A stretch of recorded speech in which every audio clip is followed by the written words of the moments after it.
Ողջույն սիրելի փոքրիկներ, այսօր կկարդանք միասին Հովհաննես Թումանյանի Շունն ու կատուն հեքիաթը։ Հրաշալի է։ Ժամանակով կատուն ճոն էր։ Շունն էլ գլխին գդակ չուներ։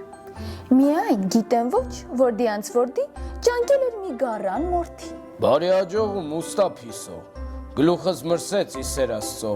առես մորթին ու ինձ համար մի գդակ կարի գլխիս համար, վարձիդ համար միամիտ մնա, համա շատ չուշանա։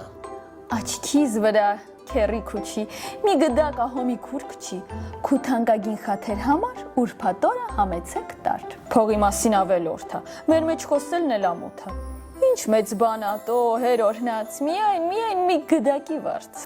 Ուրբաթ օրը քերի քուչին ուստից առաջ բաց կուճին թափ տալով ծանդրումեց ուստակատվի շեմքում կանգնեց։ Ուստեն ուրա, փափախը սուրա։ Մի քիչ կացի, հրես կերևա։ Ուստեն եկավ քուրքը հակին, շանը տեսավ, բեղիտակին իրեն քիչ փնթփնթաց ու մուշտարու վրա թնդաց։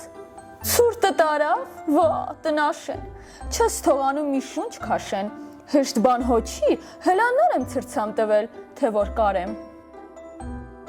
Դե հեր օրնաց է տենց ասա, հետ բարկանալը տելն չի սա, փող եմ տվել վախտին կարի, թե չի ասա էքուց արի, համ ասում ես, համ չես կարում, համ խոսում ես, վրես գոռում, համ, քանի ախպեր գնամ ու գամ։ Մին էլ եկավ, դարձյալ չկար, այս անգամը դիպան իրար, էլ անպատիվ, անկարգ խոսքեր, էլ հին ու նոր, էլ հերն ու մեր, էլ գող փիսո, էլ քաչալ շուն, բանը հասավ դիվան բաշուն։ Շունը միջև գնաց եկավ, ուստակատուն կոտերն ընկավ, գլուխն առավ ու մի գիշեր, հայդե, կորավ, են կորչիլներ։ Են օրվանից մինչև օրս էլ շունն էս բանը չի մոռացել, մտքում հլադար պահում ա, որտեղ կատվին պատահում ա, վերաթրջում, վրա վազում, իրեն մորթին ետ ա ուզում։ Իսկ սևերես կատուն հանկարծ ետ ա դառնում ու բարկացած փշտացնում ա, մթամ նոր եմ ցրցամ տվել, թե որ կարեմ։ Մեր հեքիաթը ավարտվեց։ Իսկ հիմա քնելու ժամանակն է։ Ճիշտ ես Բեբուկ, բարի գիշեր փոքրիկներ եւ անուշ երազներ։ Բարի գիշեր երեխաներ։